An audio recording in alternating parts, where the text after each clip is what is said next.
درانه کتونکو السلام علیکم. زه محمد سلمان همدرد د حق غږ پښتو چینل خبري لنډیز کې ستاسو کوربه اوس تاسو پام را اړوم د مهمو خبرونو لنډیز ته. ټاکل شوی چې د روانې میلادي میاشتې په وروستیو کې د افغانستان ملي بودیجې ته 101 میلیون یورو په شاوخوا کې مرسته ورزیاته شي. د مالیې وزارت ویان رفیع تابع د یکشنبې په ورځ د غبرګولي په دیشمه رسنیو ته وویل چې دغه مرسته د جنیوا کنفرانس د ژمنو پر بنسټ ترسره کیږي. د سره صلیب نړیوال فدراسیون او افغاني سره میاشتې وایي په افغانستان کې د کورونا ویروس نږدې له کنټروله وتلی او د کړکېچ نقطې ته نږدې شوی.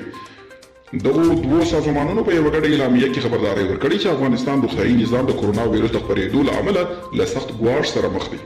کورونا ویروس برازیل کې د مړي شمېر تر 1500 زره اوښتی. په برازیل کې د کووډ ناروغۍ 19 ناروغۍ له کبله د مړي شوو کسانو شمېر تر 15 لکه اوښتی او په نړۍ کې د کورونا د ډېرېدو مړینې له اخرخه دویم هېواد دی.